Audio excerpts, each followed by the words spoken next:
一个好像机关的东西。我们来到清远啦，在清远2天1夜有什么可以玩的呢？这期视频就带大家看一看。中午到了清远，放下行李后，我们就来到一家农家菜吃饭。这家餐厅叫北江农庄。北江是横穿清远的一条河，所以里面有很多河鲜，比如河虾呀，还有鱼呀，都是非常好吃的。店员推荐188一份的清蒸翘嘴鱼，说这条鱼如果在北方点要1000块钱1斤。那作为一个北方人，我一定要试一试了。不一会儿鱼就上桌了，可以看到是用紫苏垫着蒸的。突然用这个大盘子就感觉很正宗似的。鱼腩的部分是最好吃的，考验一个鱼新不新鲜就看这块肉啦。哇，丝滑脱骨哎！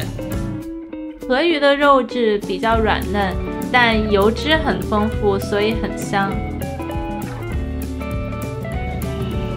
哦，哇！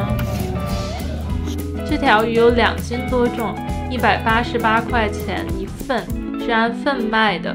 我觉得这一份的话，2人吃就足够了，再叫一个青菜主食就差不多了。如果是3、4个人吃呢，可能再多叫一个肉菜或者炒菜也差不多了。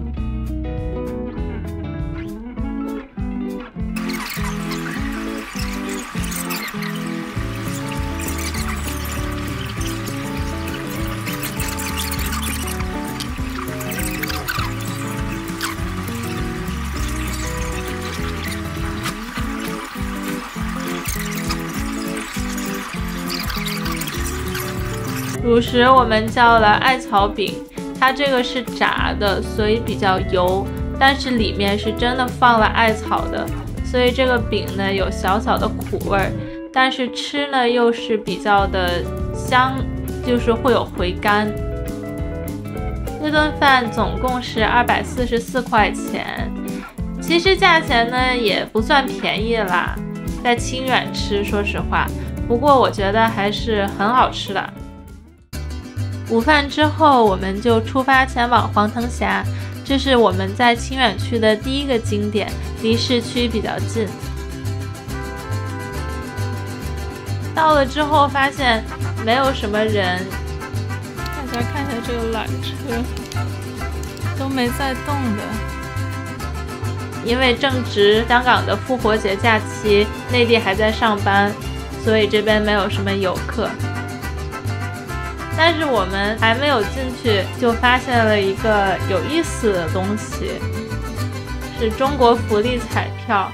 我之前都没有玩过这个东西，但当天就心血来潮想试一下。我们买了5张彩票，总共加起来是100人民币。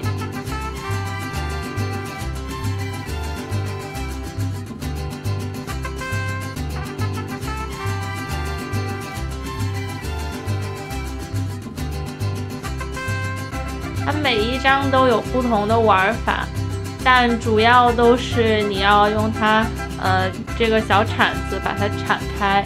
比如说这一张就是要找这个，应该是找，我印象中是找一个龙的图案，但是我们没有中奖。第一张就出师不利，然后第2张呢是一个足球游戏，其实就是比分，它是上面的比分，就上面一排的比分和下面一排的比分比大小，就像足球比分一样。但是这一张我们也完全没有中奖，就是已经是出师非常不利了。然后现在玩到第3张是喜相连，这边是好像是找这个喜字的图案，然后图案下面的数字就是你中奖的数字，对。然后我们这边终于中奖了，应该是中了20块钱。然后后面发现这一张彩票真的很有福气，30块，所以一共是中了50块钱。然后第4张彩票呢也中奖了，中了10块钱。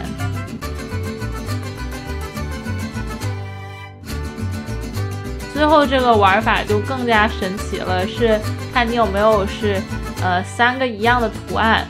最后我们是回收了90块钱，花10块钱玩的太开心了。90，这10块钱玩的好开心。玩完彩票呢，我们就上山啦。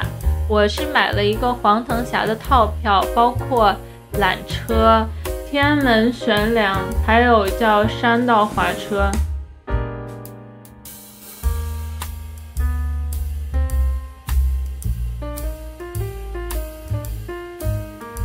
先坐缆车上去之后呢，还需要走一段路，就是还是要爬爬山的。这里已经能看到这个叫天安门悬梁的东西，据说是破了好几项吉尼斯世界纪录，是世界上最长最宽的玻璃悬梁。这么看还是蛮壮观的，可惜这几天天气都不太好，如果晴天的话一定更美。因为是玻璃悬梁嘛，所以它是玻璃的地板，你站在上面是可以看到下面的景象的。开始还蛮害怕的，不光我，很多人都不敢走。但后来想着来都来了，就必须要走一下嘛。大家看到我的这个镜头比较陡，是因为我根本就没有看镜头，我整段路我的眼睛都是望着天的。只要在望着天走的话，你就不觉得自己走在玻璃上，所以其实根本就是一个自己心理上的恐惧，如果能克服的话，其实都是没有问题的。这边还有一个小的这个瀑布，其实这边最著名的景点呢是夏天才开的漂流，据说这边的漂流可能是清远这边最刺激的。然后我们就坐山道滑车下去啦。如果没有买这个项目的朋友呢，就可以坐缆车下山。这边会有一个工作人员仔细讲解这个车的用法，因为比较危险，所以我们就没有再拍了。上缆车的时候呢，看到了这个滑道，大家可以看一看，就是这样子的，蛮好玩的，特别刺激。山脚下呢还有一个卡丁车场，这个是不包含在套票内的，我看到很多小朋友在玩。之后呢，我们在晚饭之间又有闲暇的时光，所以就来到了市中心的万达广场。这边有一个蛮大的游戏机中心，而且美团上面有一个超值的套餐，大概20多块钱就可以买到100个币，玩一下午觉得够了。如果带小朋友来清远的朋友们，可以选择在这里消磨一下时光。晚上呢，我们找到了一个当地人推荐的椰子鸡店。好的餐厅呢，就只有寥寥几个菜，他们家就主要是做椰子鸡的。他们家节假日比较火爆，需要提前预定的。我们那天很幸运，本来订的一个人呢，他没有来，就把他们的让给我们了。他们家的椰子鸡是用椰浆打的，就把整颗椰子放进这个破壁机里面去打，所以是雪白色的汤体。然后他会现场把这个椰浆给你放到锅里面。椰浆汤底的椰子鸡相比椰子水的椰子鸡呢，就要更浓郁一些，因为椰肉里面的油脂成分比较高嘛，所以整个汤底就更加的油润。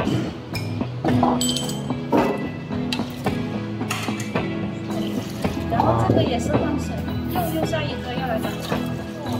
哇。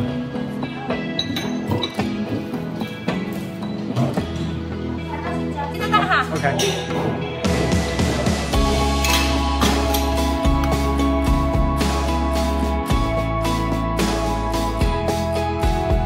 这个雪白的汤底已经把鸡都淹没进去了，然后现在呢，只需要等待就可以了。大概几分钟之后呢，这个汤底就开了，鸡也煮熟了。我们来尝一尝，它这边的鸡应该是清远的走地鸡，所以鸡肉是非常有嚼劲的，但是呢，也很嫩，不会说是嚼不动的情况。你看它里面还放了马蹄，所以给浓郁的汤底一些清甜的口味。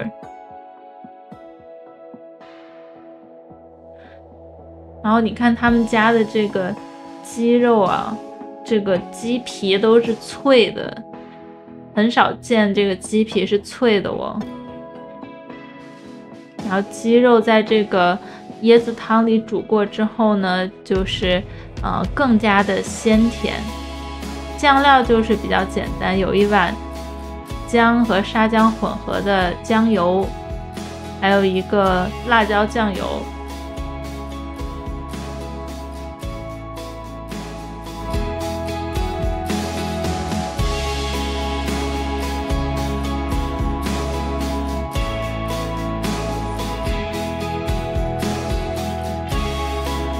它这个汤也是可以喝的。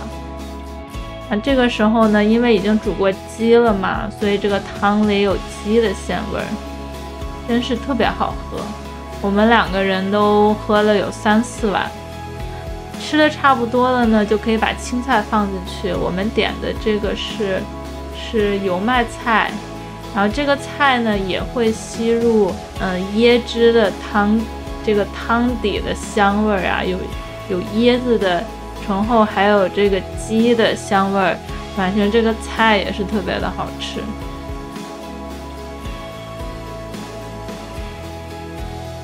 最后你看，我们把差不多这一整只鸡都吃完了，除了鸡胸肉的部分吧。第2天早上呢，我们就来到了另外一个市区的景点，叫笔架山。这边的特色呢就是瀑布。来到这个要花68。啊？不是这有瀑布啊？跟昨天一样，我们也是在网上购买了门票，而且我发现在网上购买门票要比现场便宜20块钱。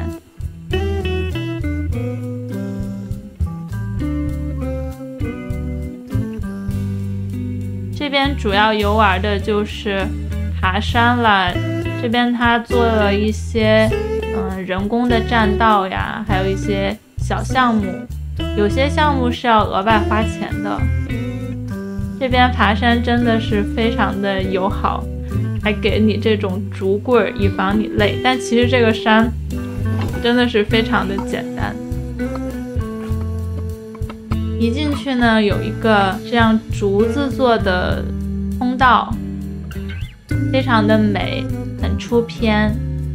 而且呢，它还就是按照年份呢挂了一些竹牌，每一个年份都有一些寄语。比如说一进门啊，可能都是5几年、4几年，那像正值都是一些老年人了，他就会写寿比南山啊这样子的。之后呢，我们就要一步步的去爬这个笔架山，中间呢就会看到瀑布。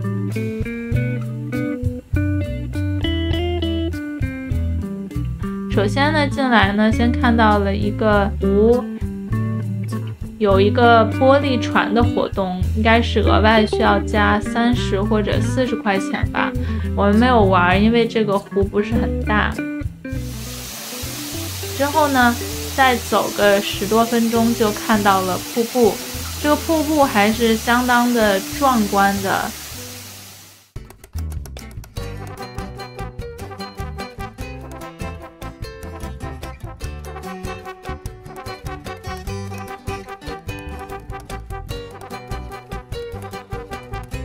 这个近距离的感受一下这个瀑布前的这种被风吹过，然后水溅在身上的这种感觉，很凉快啊，在前面。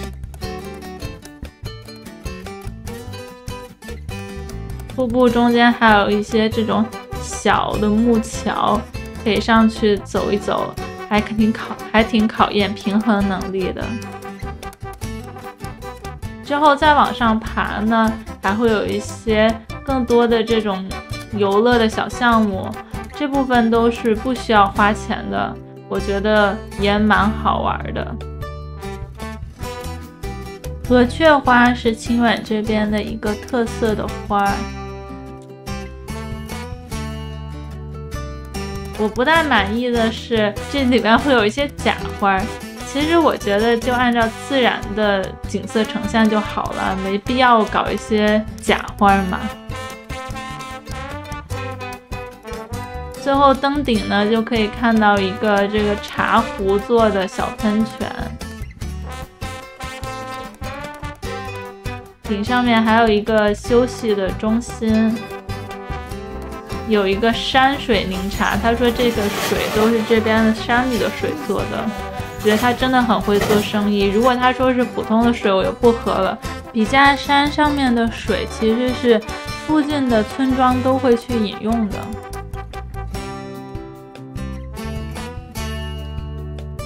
午饭呢，我们就在附近的一家叫竹院牛庄的地方。去笔架山路上呢，出租车司机就说这家店还不错，他们的牛都是清远附近有一个叫英德市的地方，就是英德市供应的牛。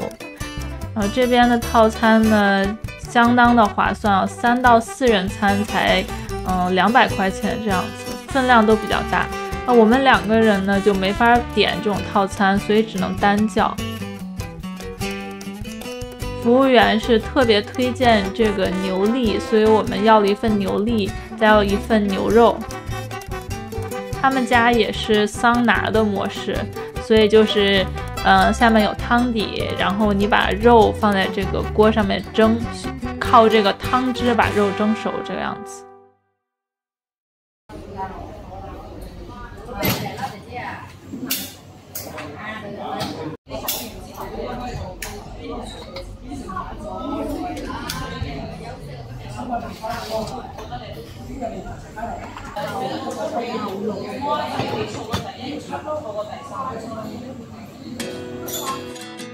差不多准备好了，牛肉也已经上桌了。看这个牛肉多么的鲜红，就说明它非常的新鲜。对了，我们还要了一盘子这个腐竹，因为腐竹也是他们家的一个特色。之后呢，会有工作人员帮你把这个牛肉放上面，你看看这个油脂哦，留在盘子上的这个油脂哦，就知道这个东西它有多么的香啊。所以它第一次下锅，它就是每样放一半儿。吃完这个第一轮呢，你再放第2轮，就不会说到后面这个东西被蒸得太老了，口感就不好了。摆完肉呢，再放一些腐竹上去，这个腐竹呢也会吸收肉的香味儿。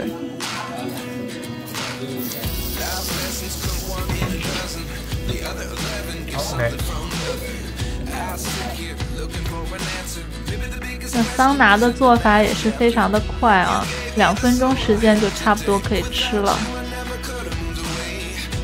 先来看一下这如纸一样薄的腐竹啊，很香哦。蘸一些辣椒水，再蘸一些这个沙姜，然后看一下这牛肉吧，你看这个旁边的这个油花啊，是多么的脆啊！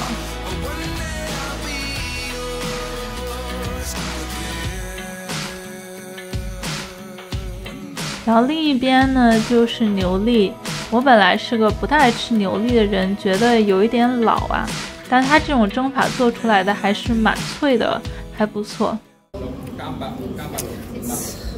牛肉吃过一轮呢，需要换点蔬菜来清一清口啊。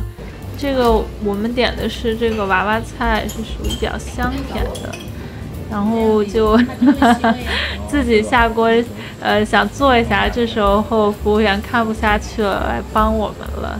这个菜蒸的时间要比牛肉要久一些，所以呢，服务员就跟我们说，你要先把这个菜铺在底下，先蒸菜，再放肉。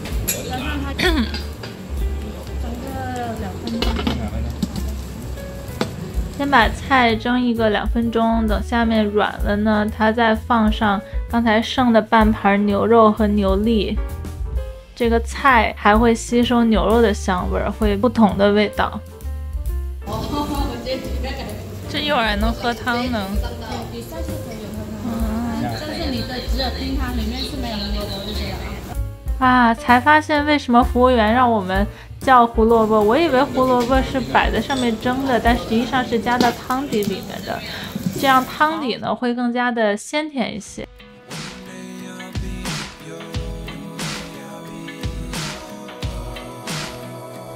又等了2分钟之后呢，第2轮牛肉就出锅啦。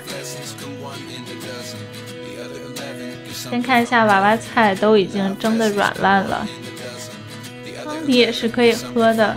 但他们家的汤呢，我觉得一般般，可能是因为我们没有加胡萝卜，所以就是胡椒味儿蛮重的一个牛肉汤底这样。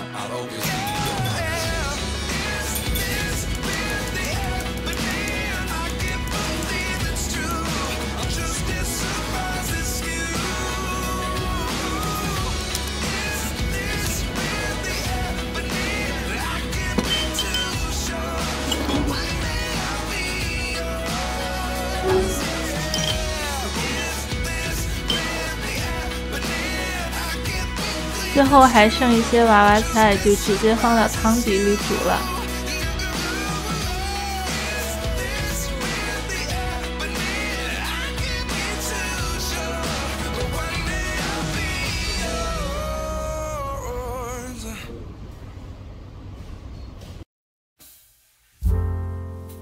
下午我们去做一下按摩，这家店就直接在大众点评上找的。环境是那种比较舒服的，看起来也蛮干净的。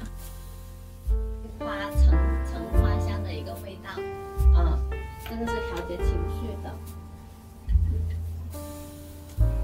然后这个是这个是淡淡的薄荷味，它就消除一些负面能量的。你看，喜欢可以选2支。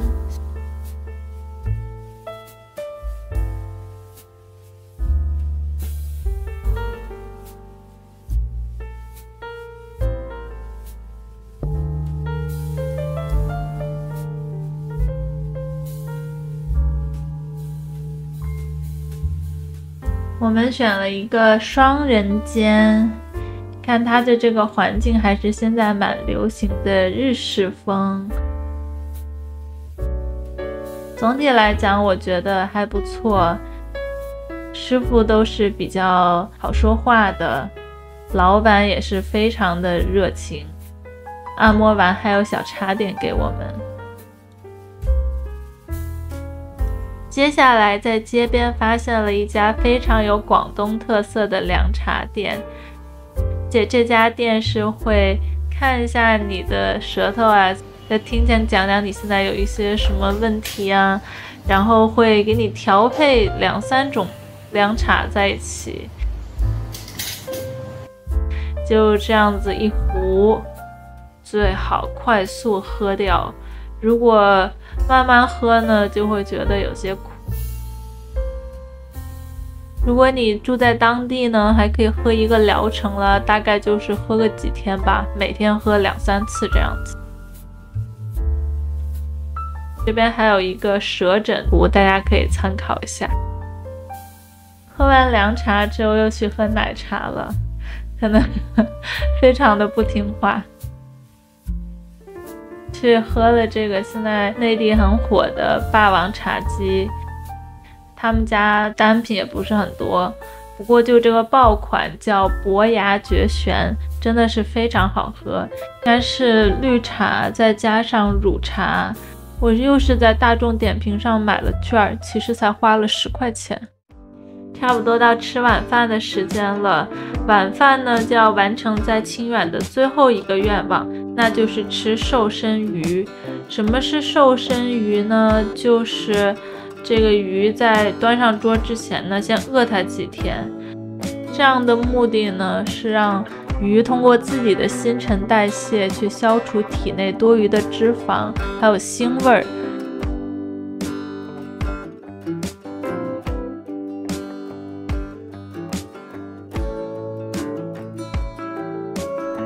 这家餐厅会把鱼头鱼尾给你炖成汤，配着豆腐，还有一点点的香菜。这个汤其实也就是正常鱼汤的味儿，没有说多么的惊艳。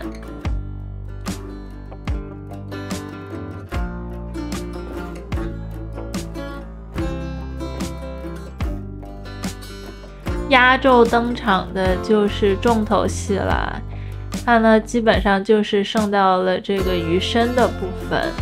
这是一条皖鱼，我可能还是第一次吃整条的皖鱼，之前可能更多吃的是一大块鱼腩肉这样子。看到这个还是非常轻松的就可以脱骨，说明这个鱼很新鲜很嫩。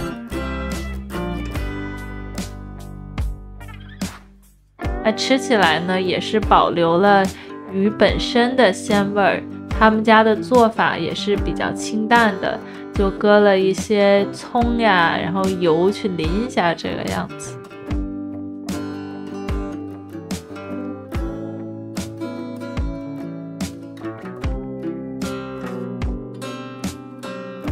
最后这个青菜就比较让人失望，老到咬不动。2天1夜的清远市区行就到这里啦。之后我们又去到清远郊区的3坑温泉，会出另一期视频给大家看。